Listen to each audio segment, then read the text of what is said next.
Welcome to English Story. We are reading Jesus Heals the Man with Leprosy. Enjoy. Today's story can be found in the first 3 books of the New Testament in the Bible.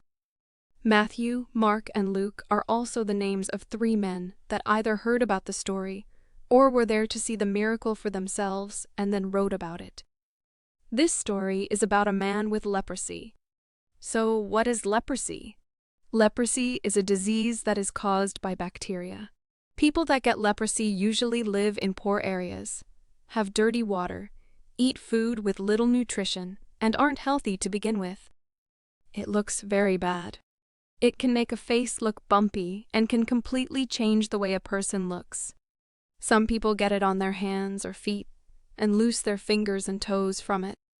This isn't everything leprosy is, but you get the picture. On top of it all, during the time when Jesus was around, people thought leprosy was caused by people's sins. So if someone had leprosy, it was because he or she had done something wrong.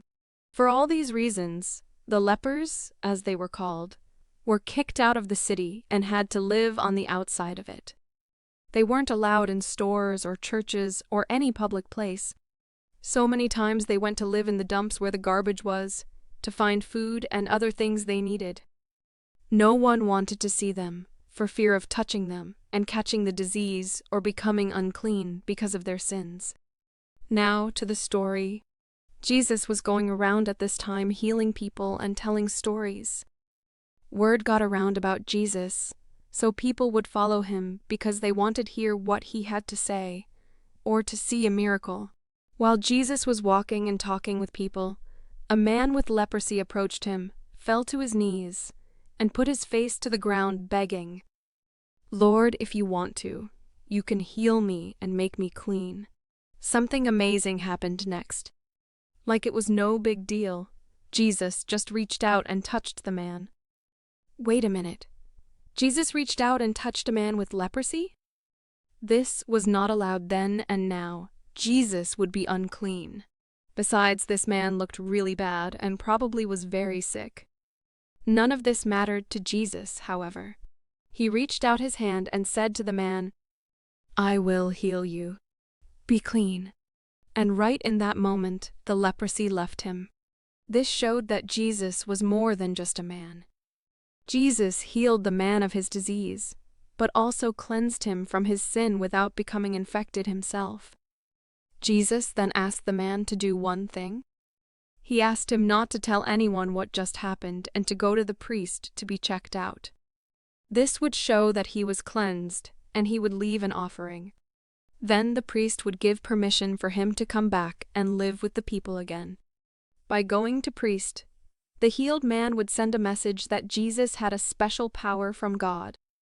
The people were waiting for a Messiah, and the priests and Jews believed that only God could cure leprosy. This was supposed to be a sign that the Messiah had come. Instead, the man was too excited and told everyone he saw what had happened. This made it hard for Jesus to walk around in the cities, because large crowds would flock to him, and the Jewish leaders started to go against Jesus, because they didn't believe that he was sent by God. Jesus would often go off by himself and pray, but people kept coming to see him from everywhere.